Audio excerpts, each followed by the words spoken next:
so much. Thank you very much. Thank you very much. So, such a pleasure to be here. Very grateful to the Heritage Foundation and every one of you to join us this morning. I have to say that looking back what has happened in the last years, and especially in the last days, it seems like a miracle to be sitting here in a free country in front of people that have also given their lives to fight for freedom and justice and democracy. And that's why I am very honored, not only with the Heritage Foundation, but with every single citizen of this country that has welcomed us and has honored the immense struggle that the Venezuelan people has fought for so long. And finally, we can say that we are, yes, the threshold of freedom. On January 3rd, 2026, a new milestone was achieved, and we are definitely now into the first steps of a true transition to democracy that will have not only immense impact in the lives of all Venezuelans, those who stayed in our country, those who have been forced to flee around the world, but that will have immense impact in the region, in our hemisphere, and I will say even further in the whole world. Because what we have proven is that a people determined to be free, even without resources, without money, without the free press supporting, even facing the most cruel tyranny, can prevail, because the force of conviction and the force of love is the strongest of all. I am very proud to be part of these generations of Venezuelans. Most of them have never known what it means to live in freedom or what it means to be part of democratic society, but they have risked their lives, their loved ones, everything they have, because they share that dream to live in a free country. It's all about human dignity. It's all about justice. It's all about love. And it's love for our children, love for our country, and love for freedom that has brought us here. Now we face a very complex and delicate process. And as Venezuelans, we are absolutely grateful to President Trump, his team, his administration, and the people of the United States, because it took a lot of courage to do what he did. And he did it, yes, on behalf of the American people, but also because he cares for the people of Venezuela. And he told me that yesterday. And I think that was the most important message I can bring back to my country. Tell the Venezuelan people that the American people and the President of the United States truly cares for the life, the well-being, and the future.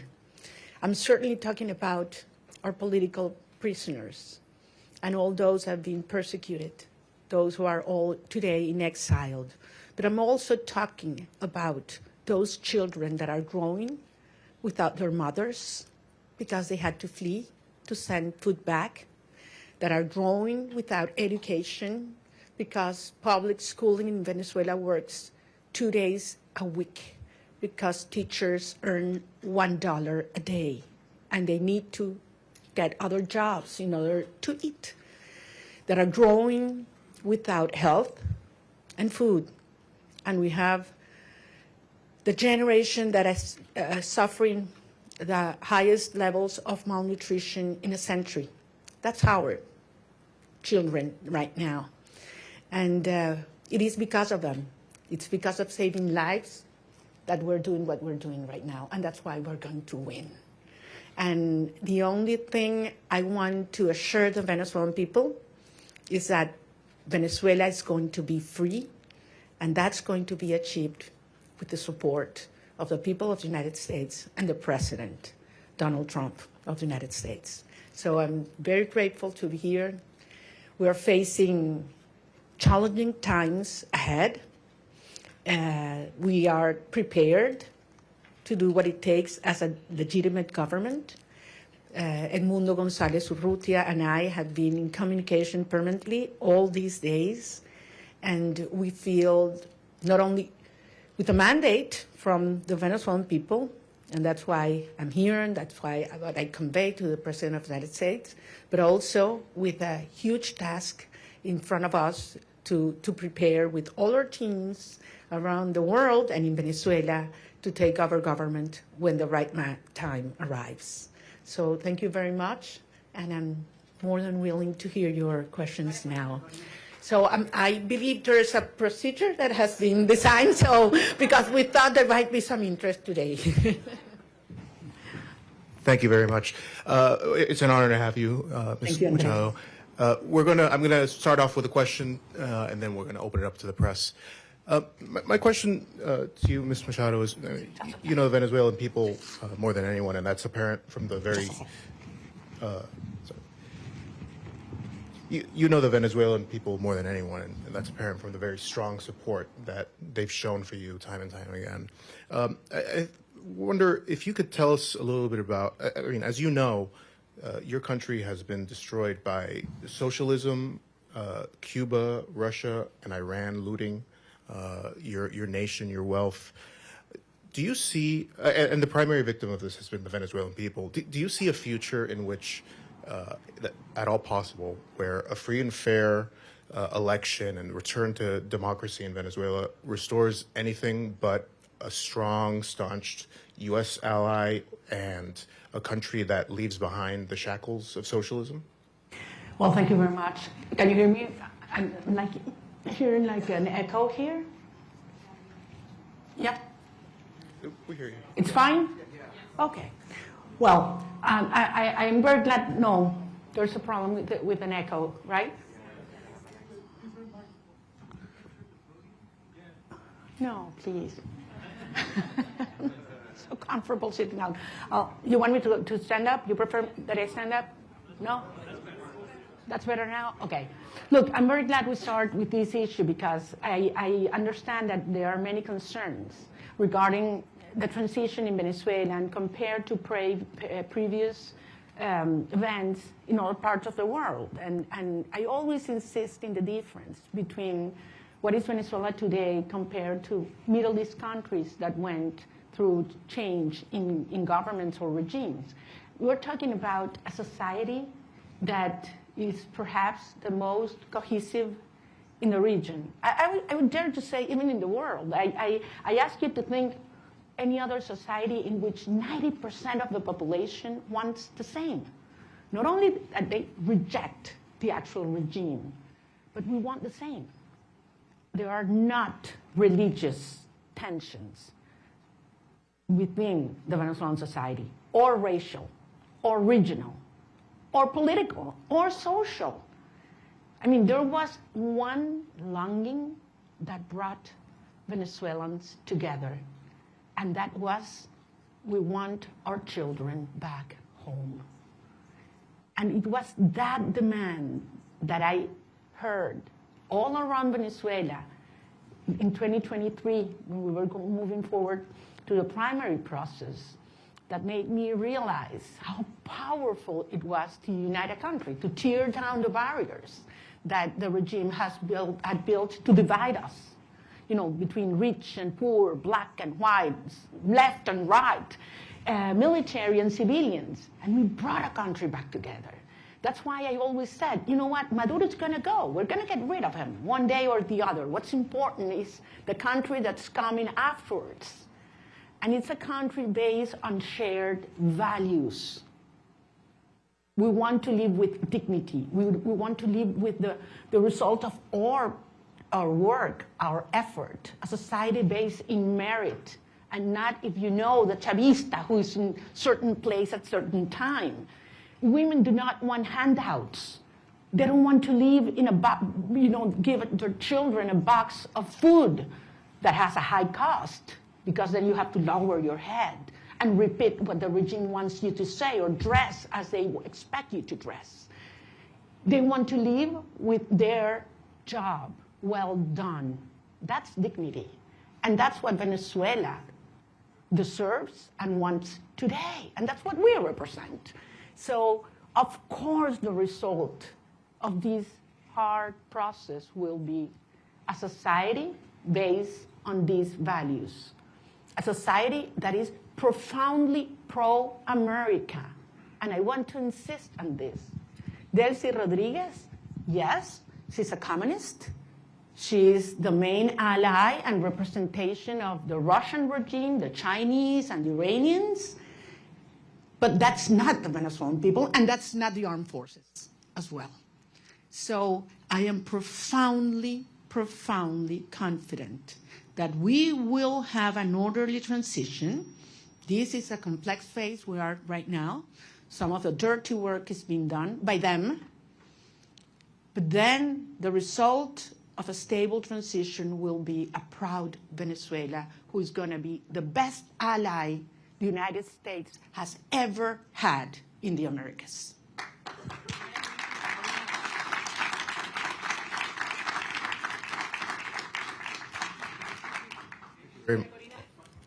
We're going to have a person come up and.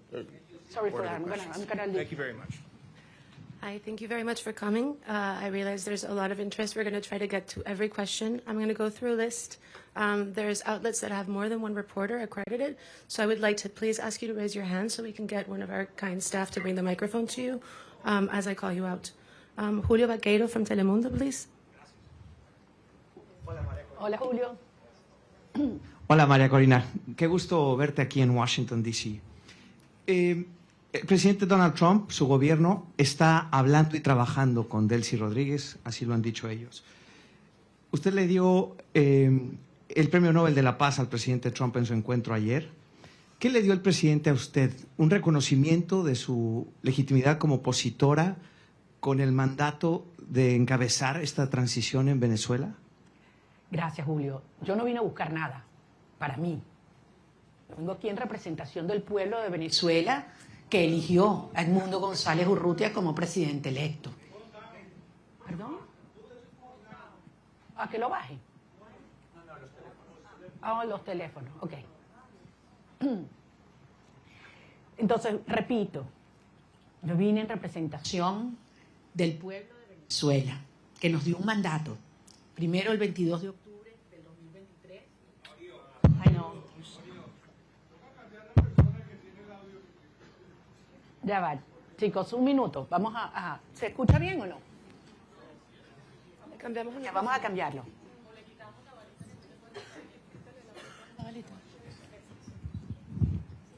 Ok, ahora está mejor. ¿Ahora sí? Ok, voy a repetir la pregunta la respuesta a la pregunta de Julio. Les decía, yo vine a reunirme con el presidente de los Estados Unidos en representación del pueblo de Venezuela, que nos dio un mandato. El 22 de octubre del 2023, cuando yo recibí más del 92% de los votos en las primarias, y el 28 de julio de 2024, cuando Edmundo González Urrutia, en las condiciones más extremas y fraudulentas, recibió el 67% de los votos de los venezolanos, y lo probamos, Vine a recibir de parte de él un mensaje para los venezolanos, y es la seguridad de que contamos con los Estados Unidos para avanzar en una ruta donde se haga respetar la soberanía nacional, la libertad, la democracia y la justicia. Hay un proceso muy complejo en marcha, lo sabemos, pero se están dando pasos. Evidentemente, para los venezolanos es una situación cada día, para muchos venezolanos de vida o muerte, y ahí hay una enorme urgencia ética. Pero entendemos que este es un proceso complejo al cual nosotros somos parte y queremos y estamos contribuyendo. Gracias. Nick Schifrin from PBS, please. Hola, Maria Corina. Thank you so much. It's great to see you in person after seeing you virtually for the last few years. Two questions, if I could, similar to what you just answered, but in English. You had a very good meeting with the president yesterday, but he still maintains a positive relationship and positive language about Delcy Rodriguez. The CIA director was just there. So what's your message to the president and to the United States when U.S. policy is still to support the Chavismo government that still exists in Caracas? And I have to ask, your statement last night said that you felt like you were going to die at one point when you left Venezuela in the boat. Can you just tell us exactly what happened in that moment when you were in that boat? Thank you. Well, regarding all the details of how and when I left Venezuela, for the protection of those involved and help me get here, I will wait until the regime is no longer in capacity to harm them, to share that in detail. Yes, there was a certain moment in the trip, in the boat, where I was hurt because the waves were very high, over 6 feet, and there was a strong wind, and we got lost in the ocean. We lost the sign of the GPS, and the satellite phone stopped working, and Starlink antenna did not work as well, all at the same time. So it was very risky, dangerous, and scary moment, I have to say. And it lasted several hours. But at the end, as I say, you know, we have moved ahead de la mano de Dios. And that's why I believe it is a miracle, and I'm here. And I know that someday I will be able to tell you all the details and thank personally all those that risked their lives in order for this to happen, because they knew it was very important for our cause that I was able to leave my country at that moment. Regarding your first question, look, this has nothing to do with a tension or decision between